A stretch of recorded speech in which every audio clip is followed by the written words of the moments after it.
السلام عليكم ورحمة الله وبركاته. ازيكم يا حبايبي؟ عاملين ايه؟ يا رب تكونوا بخير وصحة واحسن حال.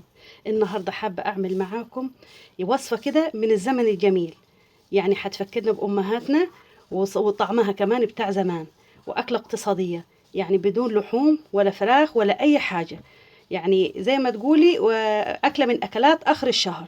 بس طبعا الشتاء جاي وأكلات الشتاء كتير وبنحب نعملها على طول، يعني ما فيش داعي ان احنا نستنى اخر الشهر ولا نص الشهر ولا اول الشهر. انا النهارده يعني اول الشهر، لكن حبيت اعملها معاكم. اكله صراحه حلوه وحتعجبكم جدا. يلا كده نسمي الله ونصلي على الرسول عليه افضل الصلاه والسلام، ونشوف ايه وصفتنا. اول حاجه هنا عندي حله حطيت فيها شويه من الزيت، ولا حنزل هنا بحبتين من البصل، حبتين وسط بصل فرمتهم كده في الكبه، ولا حنزل بيهم ايه على الزيت، ولا هشوحهم. وعايزه لون البصل ده يكون معايا ذهبي، يعني مش عايزاه يكون غامق، علشان ايه؟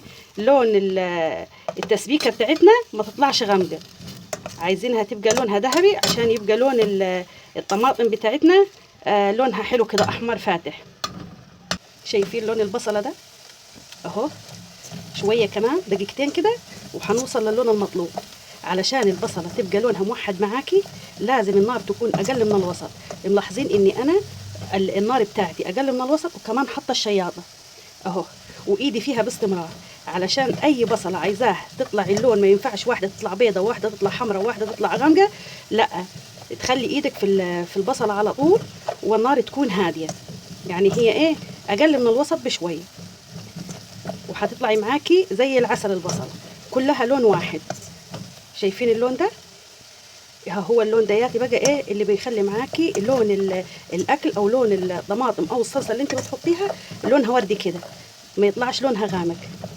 اهم حاجه تتحكمي في البصله. هنا شايفين اللون ده اهو؟ شايفين؟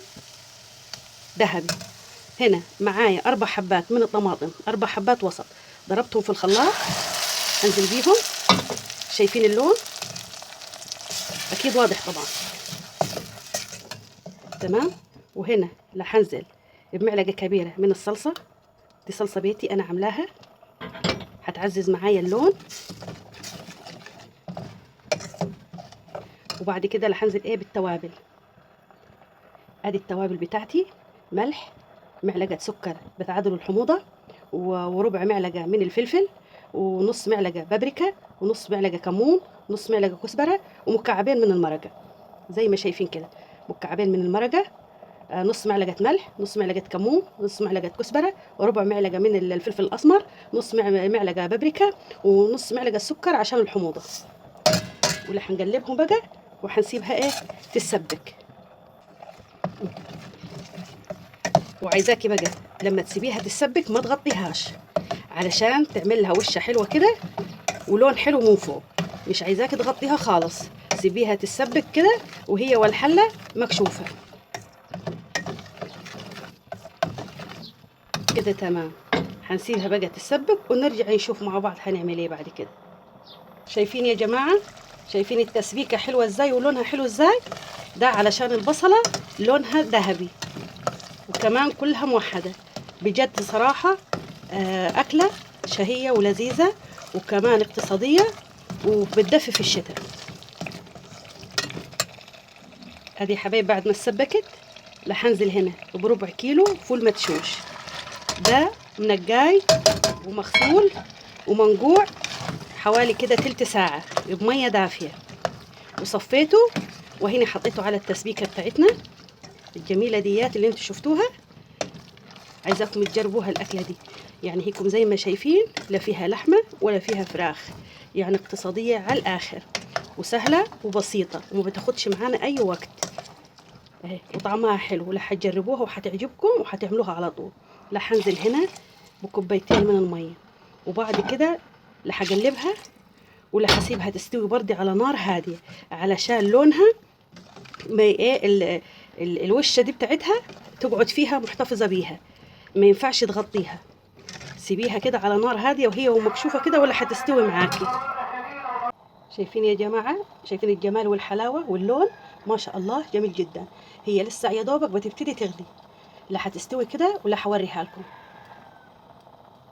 لو ملاحظين يا جماعه اني انا نقلت الحله على الشعله الصغيره خالص، وهديت النار، وتحتيها كمان الشياطه، لاني انا عايزه الوصفه دياتي تستوي على نار هاديه. ليه؟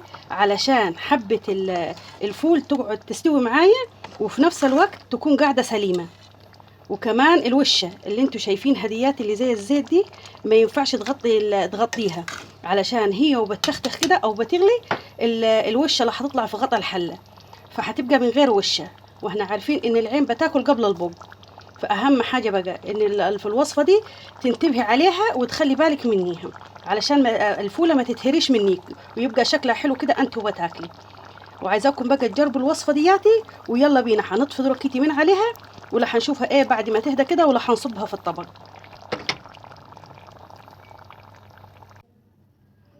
شايفينها؟ شايفين اللون حلو ازاي؟ ما شاء الله، جميله جدا. يلا بينا كده هنصبها. بسم الله الرحمن الرحيم.